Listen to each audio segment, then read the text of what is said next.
افتتاح هذه القاعة يأتي في إطار استكمال عملية تهيئة قاعات المتحف التي باشرتها إدارة المتحف العمومي الوطني سيرتا بداية من سنة 2017، حيث تم إعادة تهيئة 7 قاعات.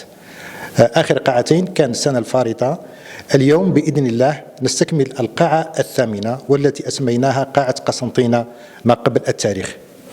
لماذا قسنطينة ما قبل التاريخ؟ قسنطينة كما هو معلوم هذه المدينة الأزلية الضاربة جذورها في التاريخ، هي معروفة في الكتابات سواء عند المؤرخين اللاتين أو الإغريق بالقرن الثالث قبل الميلاد، إلا أن الشواهد المادية التي اكتشفت في العديد من المواقع التي يزيد عددها على 30 موقع أثري يرجع إلى فترة ما قبل التاريخ أو فجر التاريخ تشير إلى أن الإنسان قد عمر هذه المنطقة منذ البدايات الأولى لفترة ما قبل التاريخ.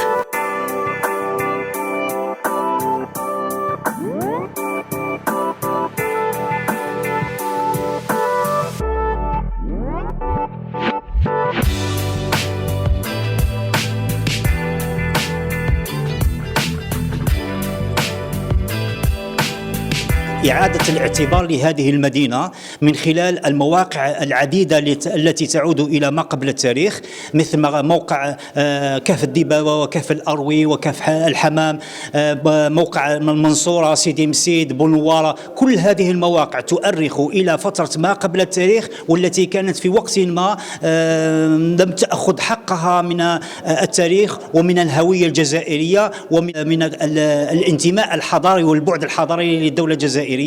فقسنطينة متجدرة في عمق التاريخ، والجزائر لها هوية كبيرة جدا.